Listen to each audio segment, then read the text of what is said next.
In the 70s, 80s, and early 90s, Kano State Textile Industry was the highest private employer of labor in Nigeria. The state with the highest population in Nigeria, of over 4.4 million people, has now seen a 90% decline in the textile industry, leaving many unemployed and industries shut down due to inconsistent government policies, lack of adequate power, and an influx of cheaper imported textiles from countries like China and India. Today, we are here to see how Tofa Textile is managing to keep it going. Tofa Textile was set up as a scavenging textile company, getting its raw materials such as cotton, polyester, and acrylic waste from other textile companies. We don't use virgin cottons. We take the waste from the ginneries, we clean it. We have our cleaning section, we clean it and use it. The polyester that is involved or the acrylic, we take it, it's a waste from other factories. So we do that, we clean it, then we have the whole spinning process. From the spinning, we produce the thread. From the thread, and we have the dyeing.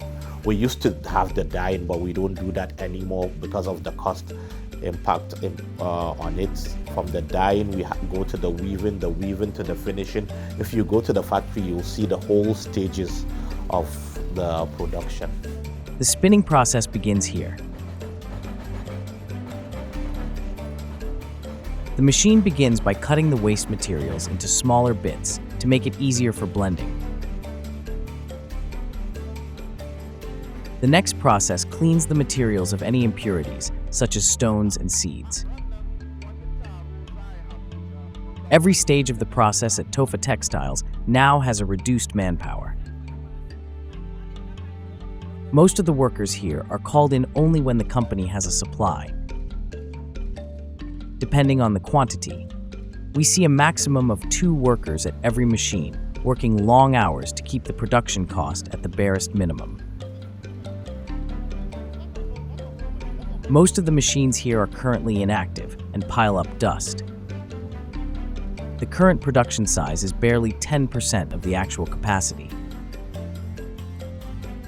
After the cleaning process, another worker loads the materials into the blender. This giant blender blends it into smaller pieces and transports it through the overhead pipes into the storage container. This is where the repurposing begins. At this stage, the blended material is fed into the spinning machine. The process begins by thinning out the material and feeding it into the rollers.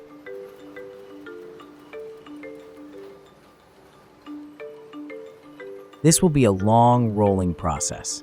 At the beginning, the result is barely noticeable. But as it spins and feeds it to the next rollers, the material begins to condense into the desired thickness. This process creates an even layer that is compressed and fed into the next segment.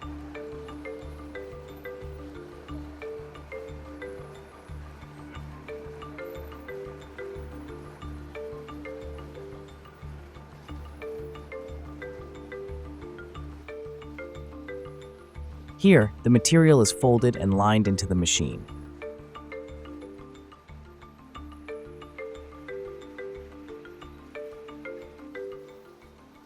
This machine slowly feeds the compressed material through the next set of patterned rollers.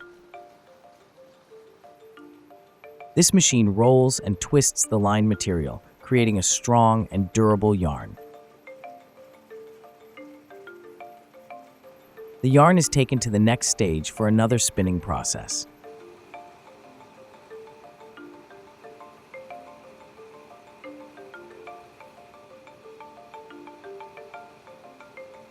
The result from this is a white yarn, but this process applies to a variety of colors.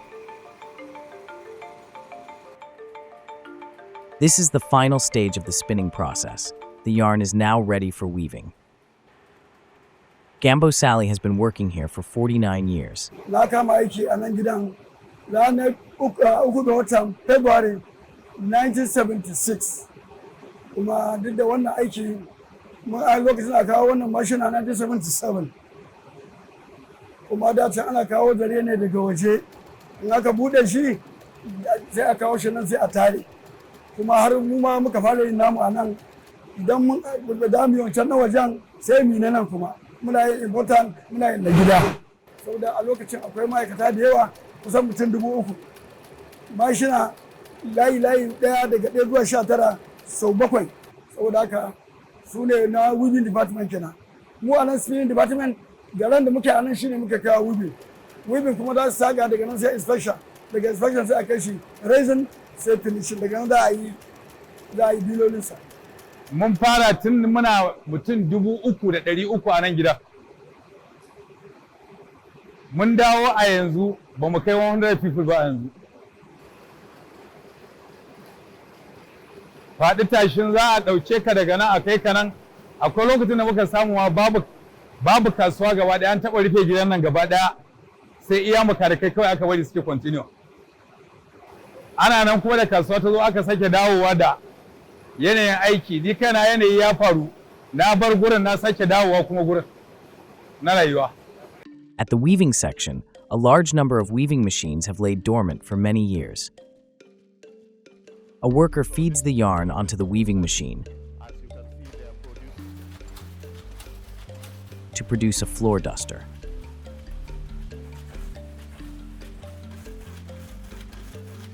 Every yarn that can be produced from the spinning section in a day can be weaved by just few of these weaving machines in a matter of hours, if the demand demands. Many factors have led to the shortage in demand of Nigerian-made textiles and the subsequent closure of many textile companies.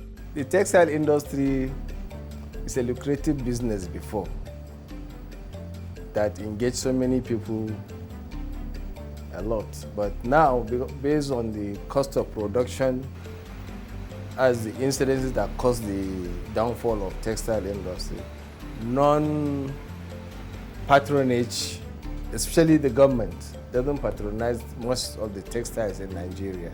Then smuggling of textile wares to Nigeria makes the textile industry to look stupid. Because when you look at it, people like cheap things, but no quality. And we here, if you produce high quality things, you cannot get anything in the market.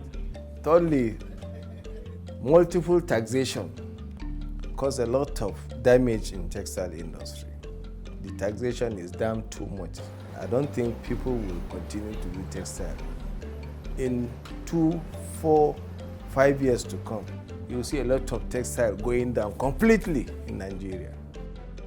At the finishing section, a worker trims the edges and cuts the material into the desired sizes. Before another team sews the edges.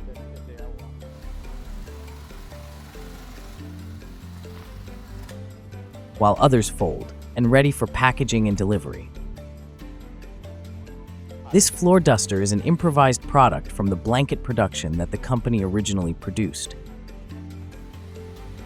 This product will be shipped to the neighboring countries such as Niger, Cameroon, Benin Republic, and Burkina Faso. And this is how Tofa Textile is managing to keep it going. If you are interested in these kinds of stories, kindly subscribe and tap the notification button to get notified on all our stories. Follow at Africa Stitches on all social media platforms.